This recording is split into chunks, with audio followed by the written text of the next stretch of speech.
Saludos, buenas tardes.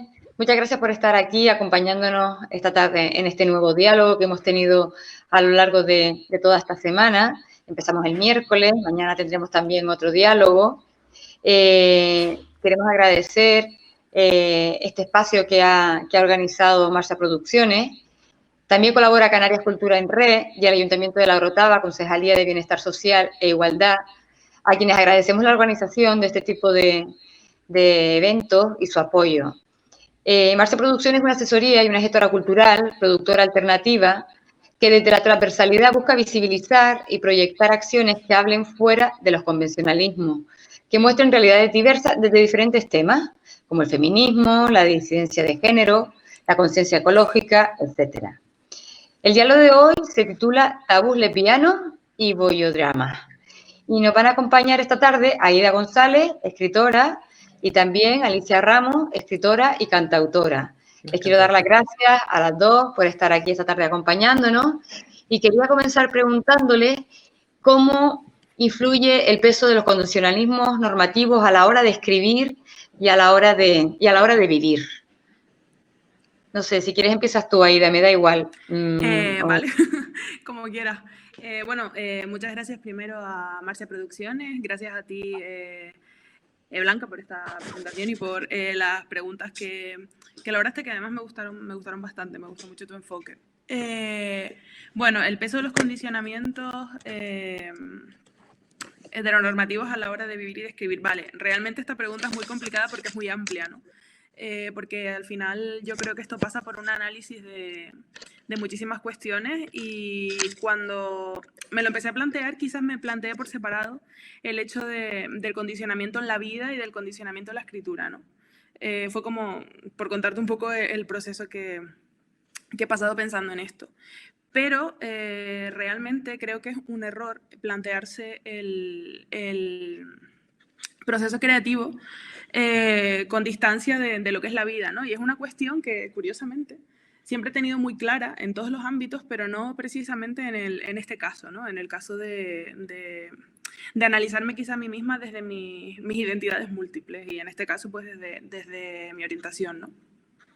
Entonces, yo creo que a medida que quizás he ido entrando yo un poco también en ciertas lecturas relacionadas con lo que es el género, con lo que es la sexualidad, lo que es la identidad, ¿no? Me he ido desmontando un poco de condicionamientos como persona y a la vez como escritora, ¿no? Ha sido como un proceso muy, muy análogo, por lo que me parece bonito. No solo en cuanto a la escritura, ha sido análogo a la vida, por decirlo de alguna manera, ¿no? El contenido de mis textos, quizás abordar de forma más libre lo que es la sexualidad, cosa que, siempre cuando empiezas y no tienes todavía esa desvergüenza, entre comillas, ¿no? Te condiciona mucho más. Al final, yo cuando empecé a escribir siempre sentía que había temas de los que no podía hablar, ¿no? Al final tú misma naturalizas o normalizas el hecho de tener unos tabúes que no tocas, ¿no? Y lo ves como algo que, simplemente está ahí y existe. Es complicado el proceso de darse cuenta de que eso ocurre porque hay unos condicionamientos y hay una centralidad a la que tú no te estás adaptando. Ya sea pues como mujer, ya sea como, en este caso como lesbiana, ¿no? O como cualquier otra periferia, incluido el hecho de, por ejemplo, de ser canaria, ¿no? Yo siempre lo meto un poco como en este tema de las periferias identitarias. Entonces, llegó un punto, después de darme cuenta de este tema de los tabúes, en que sí que reflexioné acerca del tema de los condicionamientos sobre mi persona, pero no sobre mi lenguaje de alguna manera, ¿no? Porque, esto también va muy acorde al tema de la escritura femenina, ¿no? No escritura para mujeres o por mujeres, sino escritura femenina. Cuando perteneces o cuando habitas una periferia, tiendes a adaptarte quizás a las formas de decir, al lenguaje de lo que es el centro. Y cuando te asumes periférica, debes buscar tu propio lenguaje, ¿no? Entonces, yo creo que el asumirme periférica también en este sentido, no solo me ha hecho quitarme quizá condicionantes o condicionamientos a la hora de decir, pues voy a escribir sobre esto, o voy a enfocar esto así, o voy a hablar de mi sexualidad de forma libre, sino también creo que es algo que tiene peso en mi concepción de lo que es el lenguaje literario, ¿no? Al final es un poco como tienes que buscar cómo decir las cosas que te enseñaron que no se decían, ¿no? Entonces, no sé, ese es ha Pero sido mi ¿cómo? proceso. Pero quería decirte, bueno, antes que nada también quería recordar a aquellas personas que nos están acompañando que pueden ir haciendo preguntas si quieres a través del foro para nosotros luego hacérselas a ustedes. Quería saber cómo haces ese proceso de desmontar, ¿no? Darte cuenta, tomar conciencia de la conciencia, ¿no? De la conciencia periférica que estabas diciendo ahora y cómo desmontar ese heterocentrismo, ese centrismo. ¿Cómo se hace? ¿Cómo se toma conciencia? No es fácil, no es fácil. Es difícil, es que es una pregunta complicada porque creo que se toma conciencia desde puntos no, desde sucesos muy pequeños e ideas muy pequeñas que al final toman como forma, ¿no? Es como al final puntos que se unen y crean un todo. Entonces, no sé, yo creo que al final el momento clave de tomar conciencia fue cuando me encontré, o me di cuenta, o quise yo misma darme cuenta, porque antes no me lo permitía, de que mis referentes no me representaban. El otro día estaba hablando estaba en La Palma, en el Festival de la Voz de la Mujer, y estábamos hablando un poco de esto, pero desde la cuestión de ser mujer, ¿no? Y Izaskun de la Librería de Mujeres me preguntó que cuándo fue el momento en el que empecé a leer autoras. Y yo le dije que fue cuando leí La vida breve de Onetti, que me pareció un libro ultra machista, y dije, ¿por qué tengo que buscar yo mis referentes aquí, no? Y ahí quizás fue cuando empecé a reconocerme yo como mujer más, es decir, como mujer en el sentido de que empecé a reconocer mi identidad mujer, no a mí misma como mujer. Y quizás en este sentido me pasó un poco lo mismo, cuando me di cuenta de que me faltaban referentes. Me puse a analizar por qué me faltaban esos referentes y cómo quería que fueran yo esos referentes o cómo necesitaba que fueran. Entonces quizás ese fue el momento clave. Alicia, ¿tú qué opinas? Ajá, vale, creo que eso que llamamos los condicionantes son una estructura de mandatos que están concebidos, supongo inconscientemente, para apuntalar un orden de cosas que de otro modo no se sostendría. Creo que esos condicionantes son la violencia sobre la que ese cis heteropatriarcado se afianza. Y a través de esa estructura va penalizando las actuaciones que minan o cuestionan su perpetuación. No sé si lo estoy explicando bien. Así lo veo yo, tanto en la vida como en la escritura. No,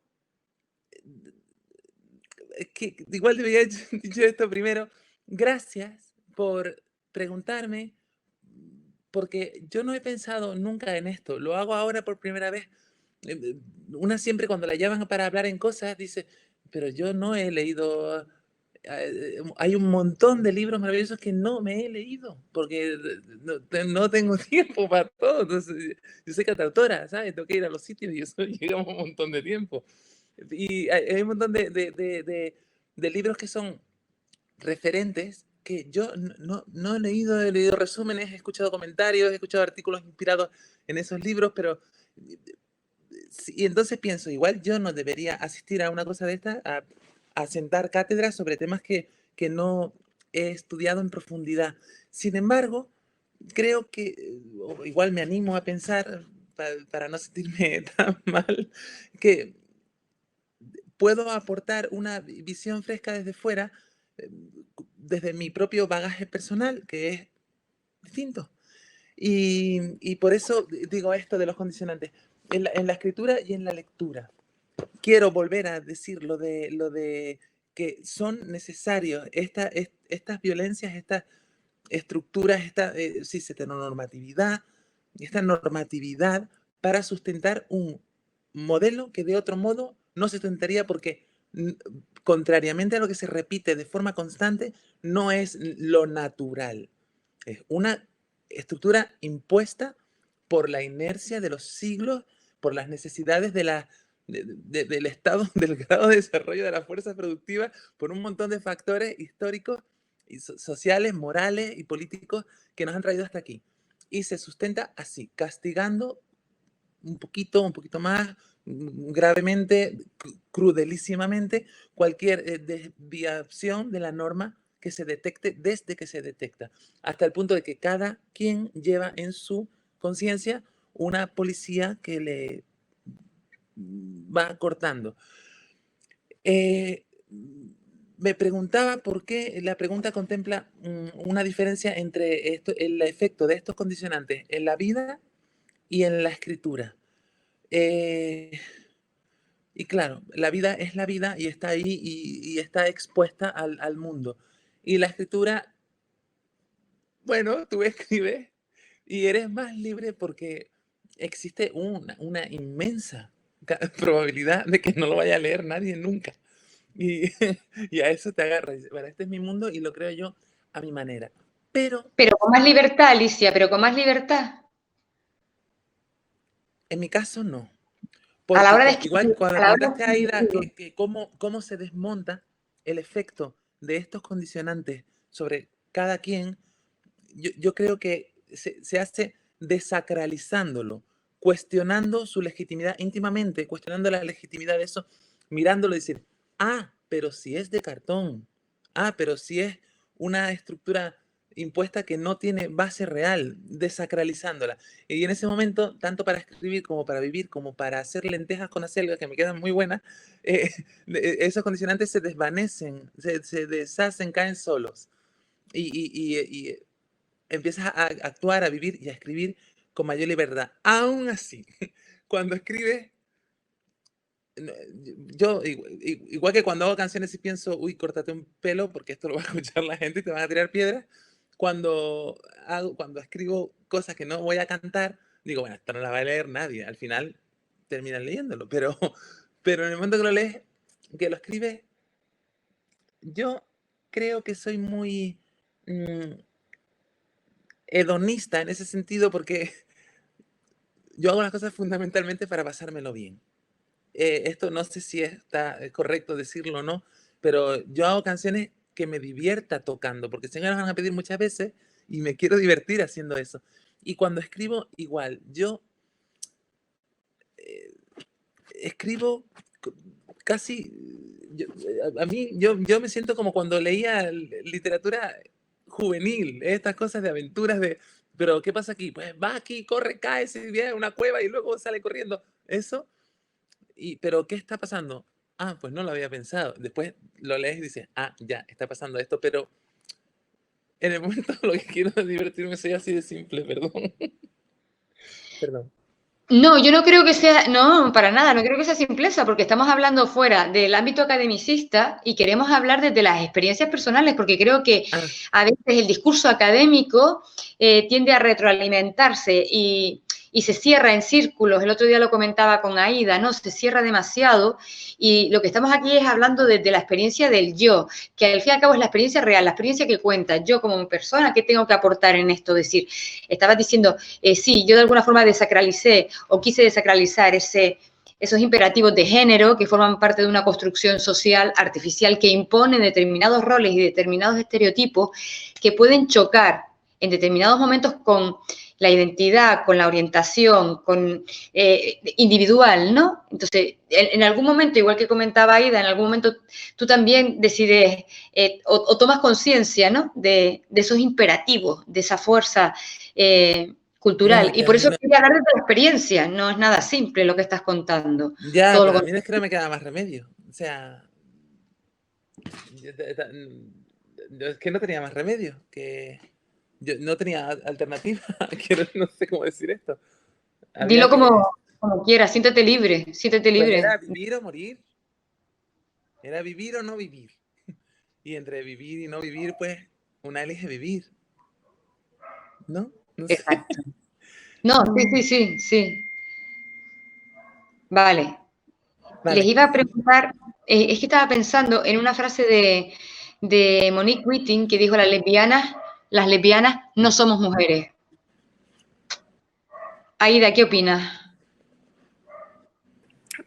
Vamos a ver, es que me estaba riendo porque en mi máster esa frase creó como muchísima polémica entre nosotras y fue como, me acabo de acordar de la clase en la que lo vimos. Vamos a ver, al final Wittig, al decir eso presupone que las lesbianas no son mujeres porque para ser mujer debes tener una relación determinada con el hombre, ¿no? Que precisamente lo que te convierte en mujer desde la identidad es tener una relación, eso, determinada con el hombre. Entonces, al desligarse el lesbianismo de las relaciones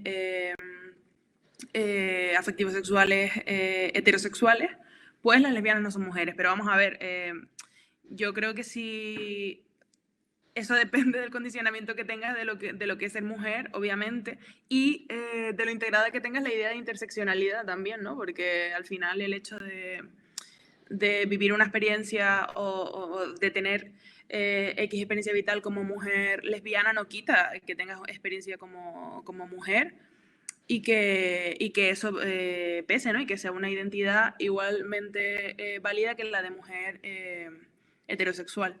No tengo mucho más que decir a este respecto porque, bueno, eso, interseccionalidad, es que lo veo un poco así. No sé qué piensa Alicia. Que solo una vez en mi vida, hace muchos años, me da mucha vergüenza contar estas cosas, solo una vez en mi vida he estado enamorada de un señor.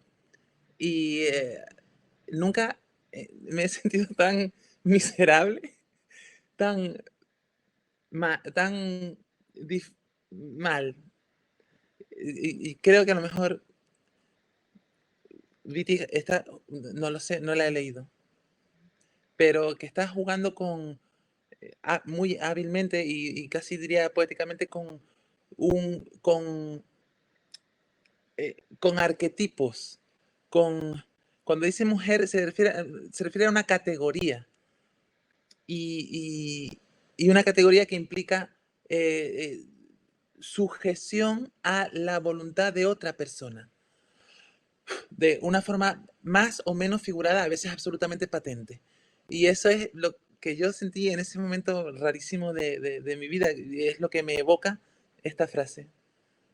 Porque el resto de mi vida me he sentido muy digna, muy libre y muy dueña de mi agencia personal.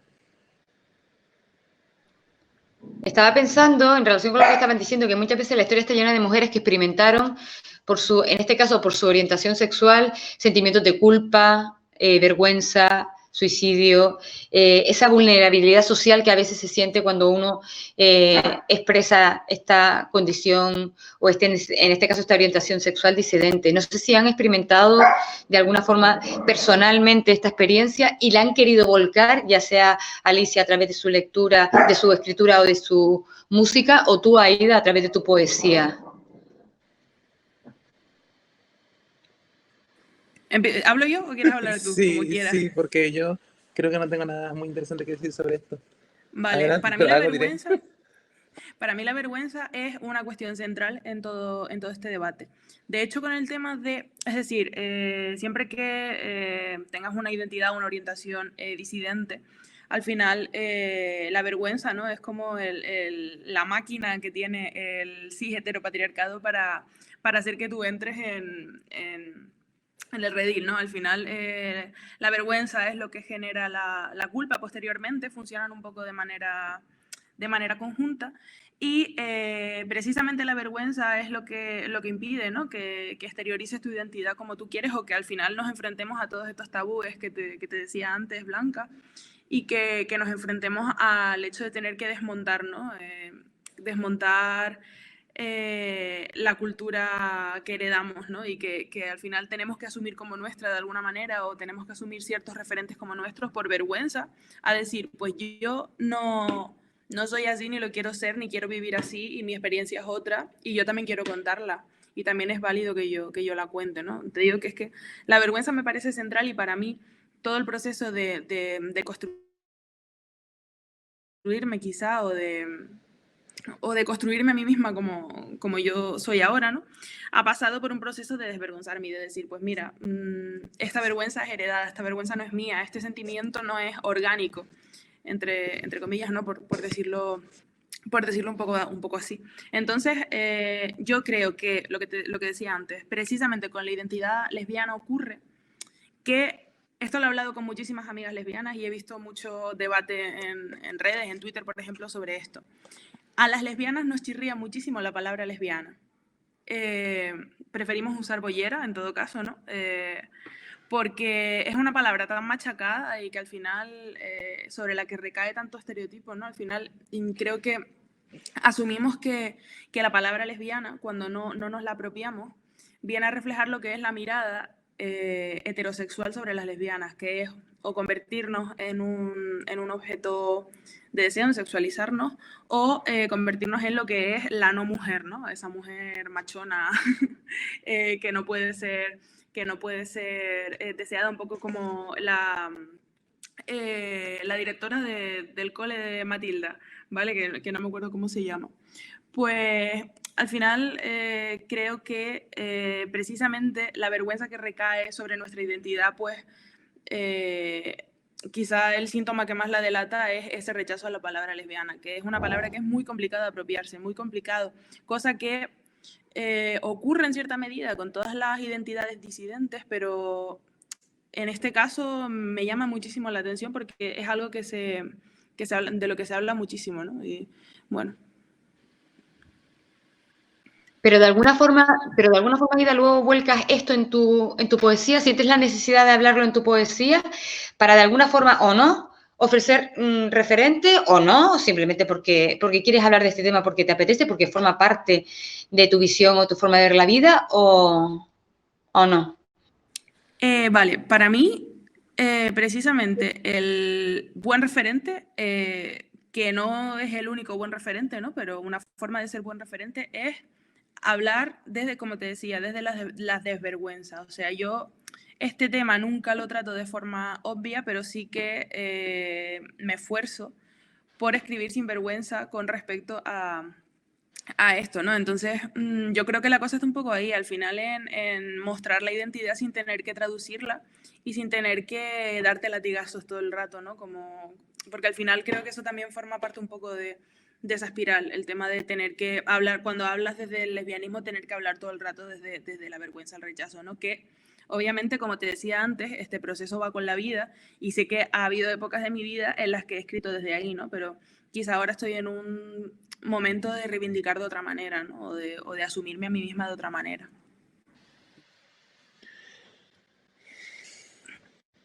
Micro apagado, no se te oye.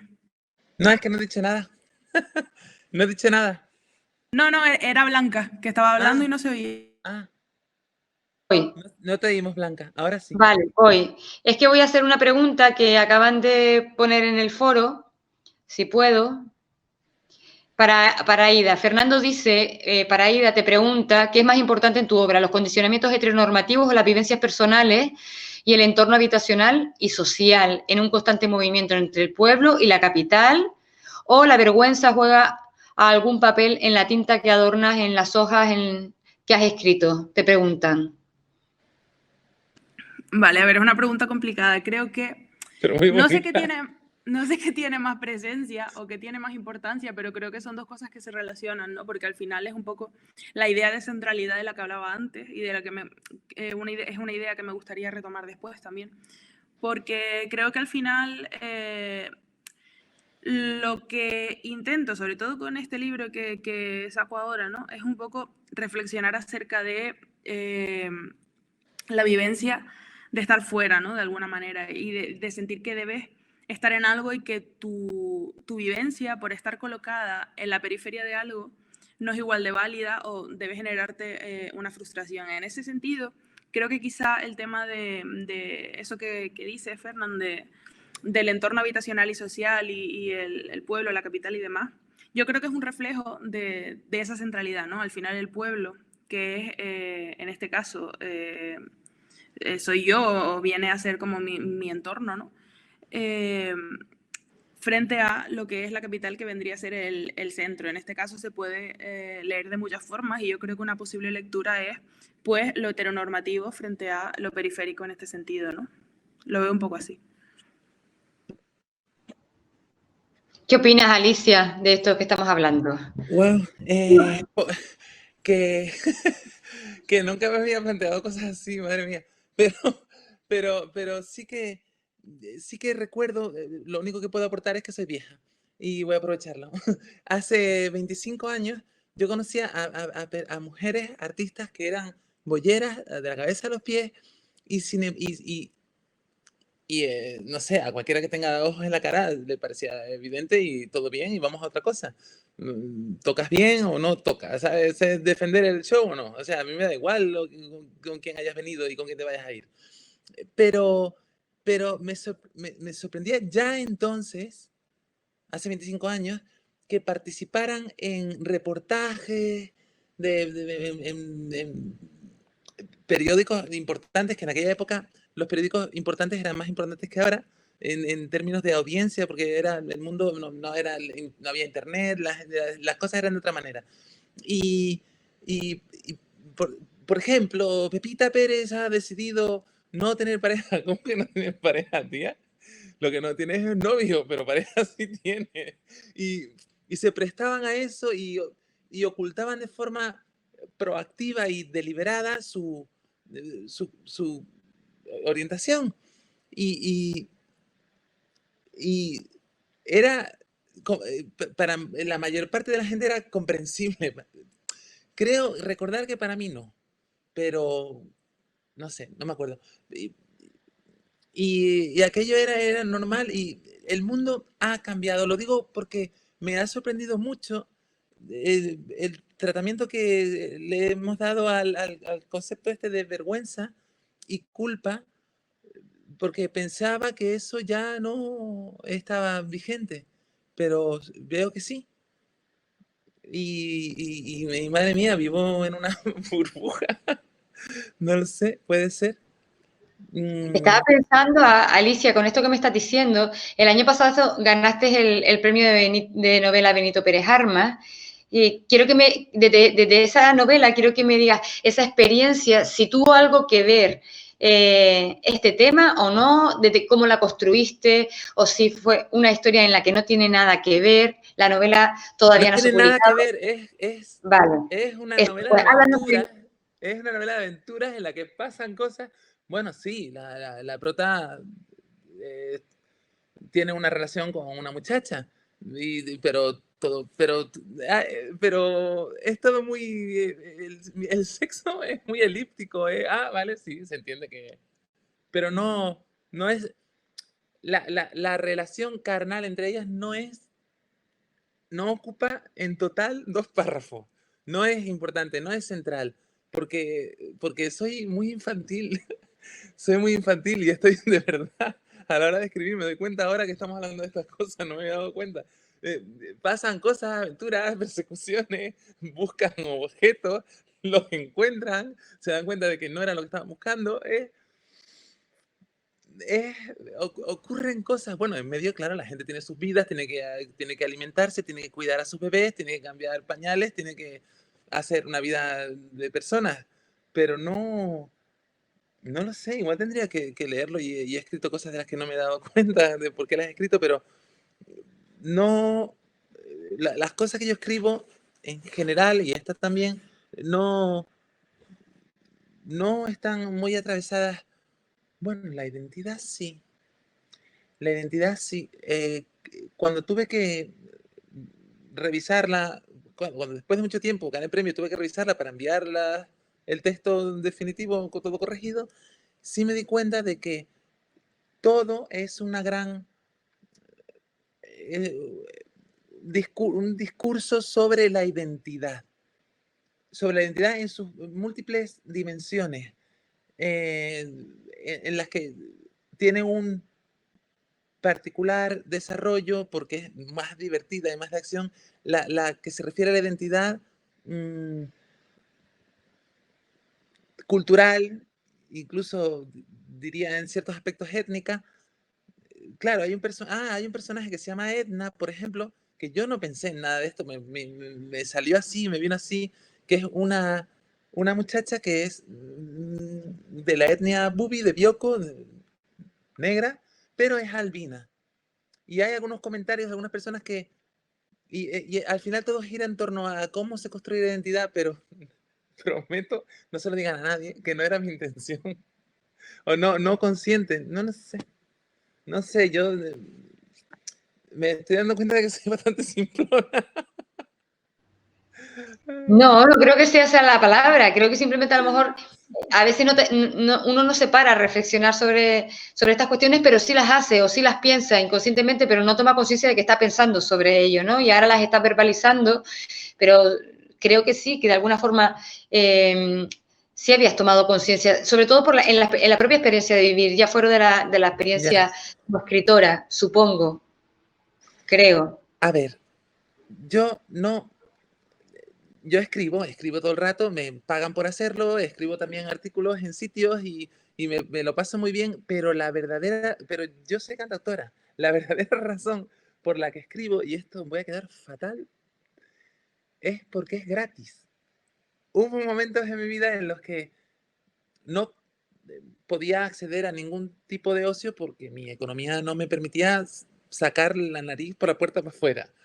Y, y te das cuenta de que escribir es gratis, que escribiendo puedes viajar, puedes ir a un montón de sitios, conocer a un montón de gente y hacer un montón de cosas que si las fueras a hacer en la vida real no te las podrías permitir porque son carísimas. Entonces, escribir es gratis y aunque escribas 2 horas más, no te van a cobrar un extra. Entonces, ahí coges el requillo y dices, madre mía, esto es divertidísimo. Y no tiene límites.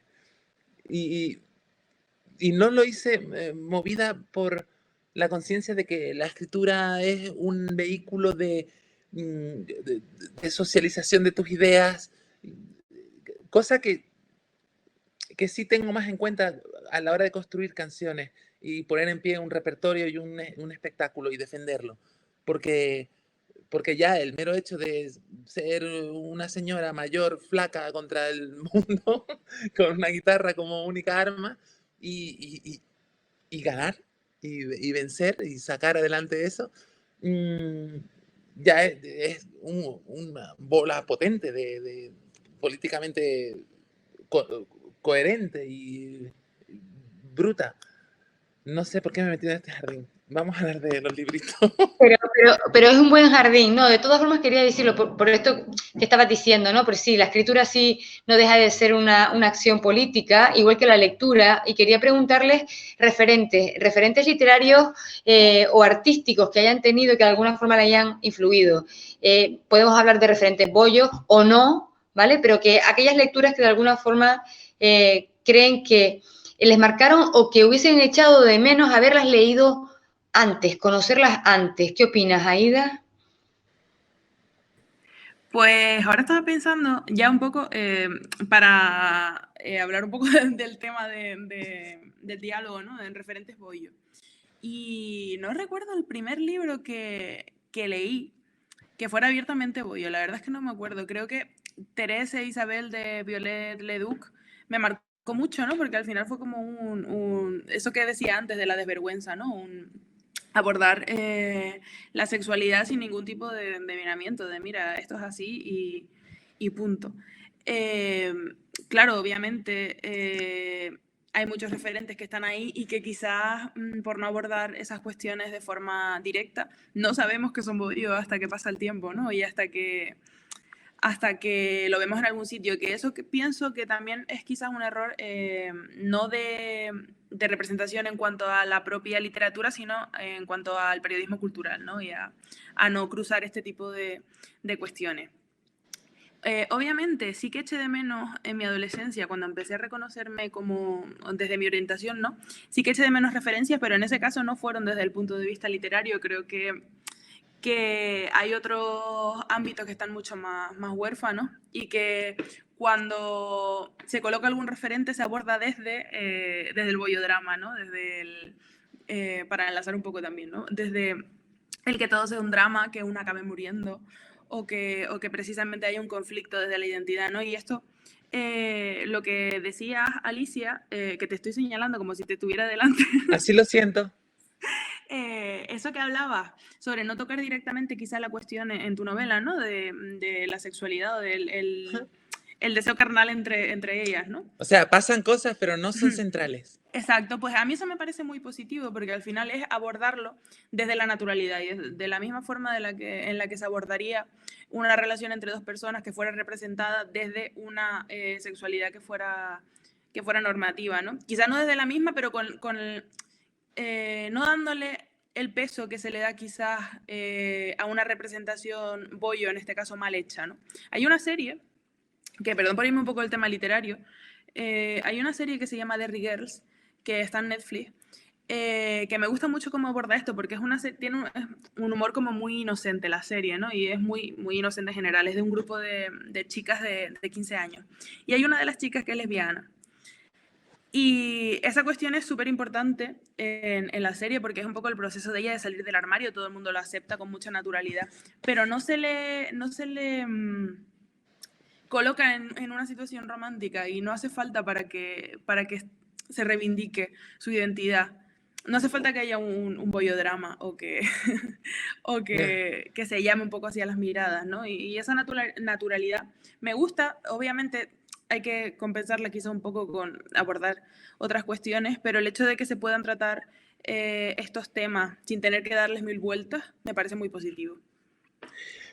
Me parece que debería ser a estas alturas, que estamos en 2020, que ya han pasado un montón de cosas. Me parece que debería ser lo que fluyera así, pues la gente, lo importante no es que dos personas del mismo sexo tengan una relación, lo importante es el amor, lo importante es la relación de pareja, lo importante es el tema, o sea, los temas que da igual los aspectos accesorios como el género de las personas que estén amándose. Lo importante es el amor, no lo sé. No, creo que ya hemos llegado a un punto en el que podemos prescindir de los accesorios. Siempre siempre es necesario reivindicar, mostrar, presentar la realidad como existente para que no se olvide, para que no se ningunee, para que no se borre. Pero no podemos llegar a este extremo que tú ves muchas veces en libros, en series, en películas de, oye, vamos a tener que meter aquí a una bollera porque aquí, ¿qué pasa? Tenemos que tener una persona racializada, una persona que no sea heteronormativa y otra persona que no sea cisnormativa y ya podemos empezar a tirar con eso. Y eso lo que nos lleva es a desdibujar los temas centrales que son los que animan las relaciones entre las personas de verdad en la vida real, el amor o detestar a alguien, no lo sé. Creo, yo qué sé, me da una vergüenza ponerme aquí a hablar como si estuviera pontificando. No, pero son ideas muy interesantes, Alicia. Aida, quería hacerte una pregunta que te mandan desde el chat, que dice que ¿por qué diferenciar entre boyera y lesbianas a estas alturas de la vida? Si no se trata de una relación entre dos personas, dos mujeres, ¿por qué prefieres boyera antes que lesbiana? Bueno, a ver, es lo que dije un poco antes. Al final, no es que prefiera boyera antes que lesbiana, es que es un poco, no sé, es un poco el lenguaje de la calle también, no en plan tal, sino bueno, es lo que se oye. Lo que comenté antes del rechazo a la palabra lesbiana, pues no es una decisión personal o que yo lo prefiera o que yo haga algún tipo de distinción, ¿no? Creo que es al final un vocabulario que hemos adquirido, una palabra de la que sí que nos hemos apropiado y quizás a algunas personas, no a todas, o sea, no estoy hablando del colectivo, pero nos hace falta aún trabajar para apropiarnos de la palabra lesbiana porque es algo que oímos desde pequeñas, ¿no? Como haciendo alusión a lo sucio y al final boyera pues es algo que decimos nosotras quizás y que asumimos más. No es, repito, no es una decisión personal, no es que lo prefiera. Me parecen dos palabras exactamente iguales realmente, solo que está ese condicionamiento. Pero es que, ay, perdón, puedo decir, sé que la pregunta no era para mí, pero creo que hace 25 años era al revés. Boyera era la palabra que había que reapropiarse y resignificar porque era peyorativa, era un insulto, y lesbiana era como, vamos a decirlo suave, para que no seamos que... pero es que la dinámica de reapropiarse y resignificar los insultos y convertirlos en... lo que hablabas antes de la vergüenza, y es una palabra que, como siempre, que esto es concomitante con lo que estoy diciendo ahora, lo contrario de la vergüenza es el orgullo. En este binomio, porque combates tu vergüenza siendo orgullosa de quién eres. Igual no es la palabra que si nos hubiéramos parado a pensar hubiéramos elegido, pero es la que la tradición de la lucha LGTBI es la que se ha decantado para definir lo contrario a la vergüenza. Y lo mismo ocurre, pues, ha ocurrido con, yo digo más mollera. Yo digo más mollera porque es un insulto que se ha resignificado, se ha reapropiado y ahora se dice con orgullo. Pero lesbiana, no sabía que ahora se hubiera vuelto a... Porque antes era la palabra suave. La palabra de vamos a decirlo sin que la piba se mosquee, ¿no? No sé. Bueno, yo para terminar quería hacerles una última pregunta, a ver qué opinan. Quería saber qué creen que ha aportado el feminismo y los estudios de género para visibilizar estas identidades disidentes, estas realidades. Hombre, bueno, hombre no mujer. Yo creo que al final un poco todo el tema del rescate de referentes, ¿no? Y del rescate de voces que no entran en el canon, que se han quedado fuera por cuestiones políticas, ideológicas y demás, o directamente por cuestiones machistas. Y eso es muy importante, ¿no? Ese bucear donde casi no había quizás trabajo, donde casi no había archivo, para rescatar voces, ¿no? A mí eso me parece quizás lo más importante. También, obviamente, toda la teorización, ¿no? A mí el hecho de haber hecho un máster en estudios de género, lo que me ha aportado, ya desde mi experiencia personal, es quizás dar como una conexión a todas las opresiones, ¿no? Entender que las dinámicas de poder funcionan más o menos igual en todos los ámbitos y que es un poco lo que comentaba Alicia, ¿no? Al final el tema de los condicionamientos de género viene a ser un sistema de premio-castigo, ¿no? Y eso creo que es algo que se ha trabajado mucho desde los estudios de género y que me parece muy positivo. También pienso que hay que bajar un poco más que es lo que hablábamos el otro día por teléfono, Blanca, ¿no? Que la academia quizás debe bajar un poco más a la realidad de la calle o permitir que se suba de alguna manera y que se acceda a todo ese conocimiento, porque hay mucho conocimiento que se pierde. Y bueno, no sé qué piensas tú, Alicia, con respecto Lo mismo, pero con palabras menos bonitas. El feminismo cuestiona la legitimidad del sistema patriarcal en general. Y el patriarcado no es tan simple como hombres arriba y mujeres abajo, sino tiene toda una gradación de lo que es, de lo que es legitimable y lo que no. De lo que es digno y lo que no. Y esa gradación está sujeta a la feminidad, al concepto de lo que es femenino. Y el feminismo al cuestionar todo esto, al poner todo esto patas arriba y a cuestionar, ay, ¿qué he hecho? No sé qué he hecho. ¿Sigo aquí? Sí, se te sigue oyendo, no hiciste nada. Vale. No veo nada. Bueno, de algún modo está, ya me olvidé de lo que estaba diciendo. Bueno, el feminismo cuestionaba el sistema, el orden estructural, de alguna forma, ¿no? Sí, y de ese modo acaba, quiera o no, visibilizando un montón de realidades que se oponen al patriarcado con su mera existencia. Eso es lo que quería decir. Y claro, ese es el papel que está jugando a la hora de visibilizar todas las disidencias. Creo yo. Yo no tengo un máster en estudios de género.